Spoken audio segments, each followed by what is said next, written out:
Greetings. Many years ago, when I first got into healthcare, I actually was kind of on a fast track. I wasn't on a fast track because I was black. I wasn't on a fast track because I was male.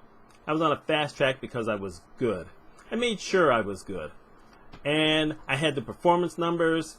Everything else looked good. I had the college degree, which sounds really weird to say that. But a lot of the people I work with didn't have a college degree. So within 8 months, I got promoted to an assistant supervisor position.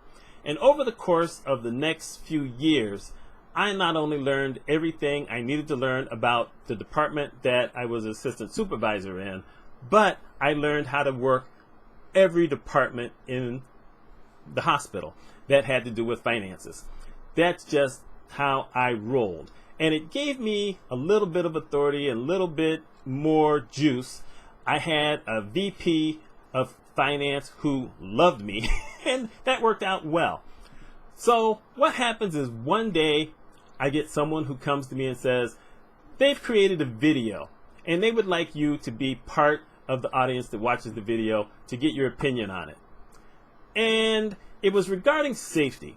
Once a year, hospitals have to do usually a test where they talk about safety procedures, OSHA and different things like that. And usually they give you a pamphlet and you have to study it, and then you have to take this test. Well, in this particular instance, they decided they were going to do a video. I knew why they came to me. I didn't even have to see the video to know why they came to me. I was the only minority in the department at the time. I was one of the few minorities who actually worked in the hospital, who was not in housekeeping, who was not in the cafeteria. They had a few nurses on the floor and a few ward clerks, but not all that many. And it's a hospital that had 580 beds, which translates to about 5,000 employees. So I knew if they had to come to me directly, I knew why I was going to be there. So they show this video, and the video was almost an hour long. And initially, it's like, okay, any other video, don't care about. And then the black guy shows up. And every time the black guy shows up, this music comes on. This weird, quirky music. And every time he shows up, he's got this hip hop, slow step and fetch it walk. And he does something wrong every single time. And at the end of the video, these people who are in the front, they're all proud of themselves, and they go around and ask, everybody what they think. They get to me and I said, frankly, I'm insulted. And they were, what? I said, every time you brought the black guy in, he had music and he was shuffling. Nobody else had music. Nobody else looked that stupid. I didn't like it. Frankly, I'm insulted. And they were aghast. It never occurred to them that anyone would object to this video. Now, when I left that room, I decided, you know what? Nah, this ain't gonna play with me. So what I did is I went to the VP who knew me and I said, Mrs. Wilson, this video thing they wanted me to go see?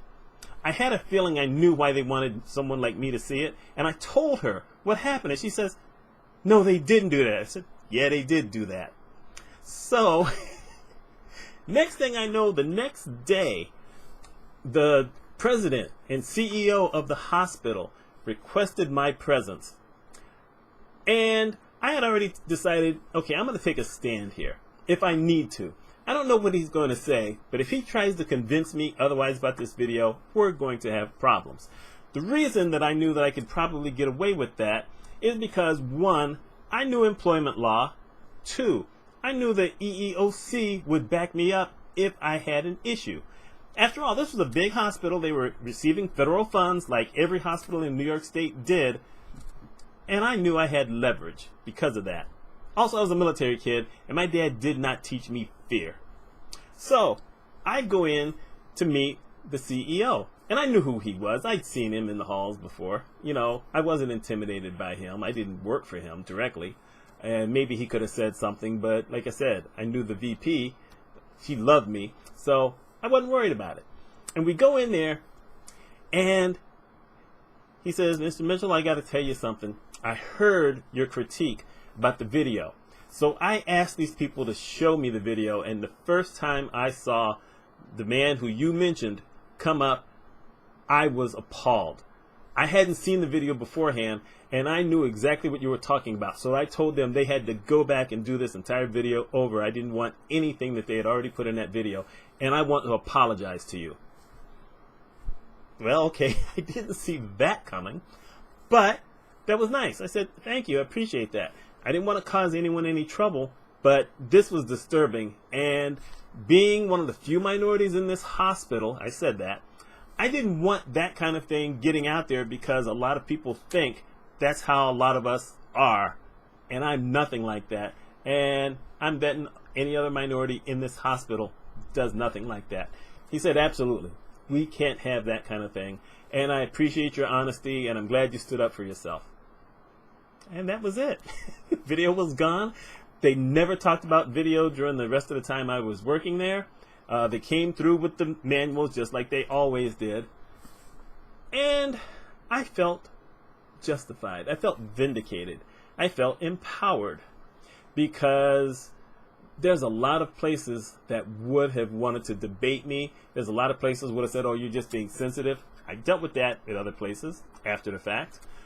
And it showed that they really took me seriously. Now, I'm going to tell you the truth. I don't know if I hadn't been me, if it would have reacted so well. And by that, I said, I came in with a totally different attitude when I started working there. I decided that I was going to show these folks that I was better than a lot of them. I came in an hour earlier every day.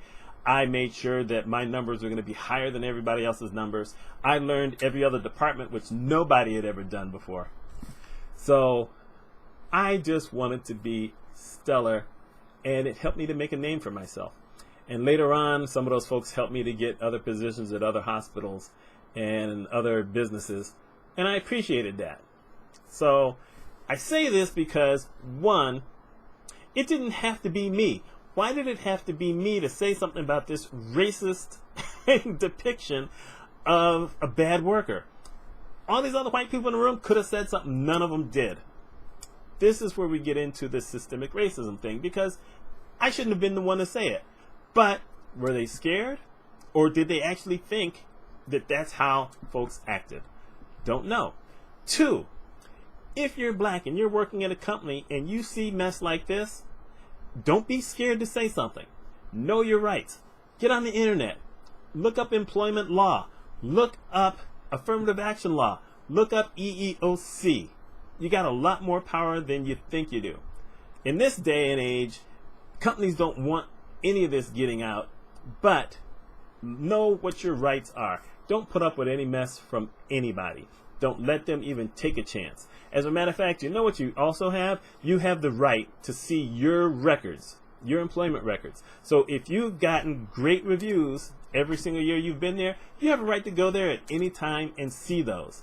Some states, you can copy those things so that you have your own copy, because you're supposed to get one, by the way. Whenever you have an employee review, they're supposed to sign something, you're supposed to sign something, then they're supposed to give you a copy of it. But most people don't take it. But you have that. So if someone decides to start something, you can go in and say, hey, look at this paper here. Look, I've had great reviews all along. How is it all of a sudden because I complain about a race issue, I'm suddenly not a good employee? Sometimes we have to stand up for ourselves. Sometimes we have to stand up for others. That's all I got. My name is Mitch Mitchell. Let me know your thoughts on this. I'll talk to y'all later.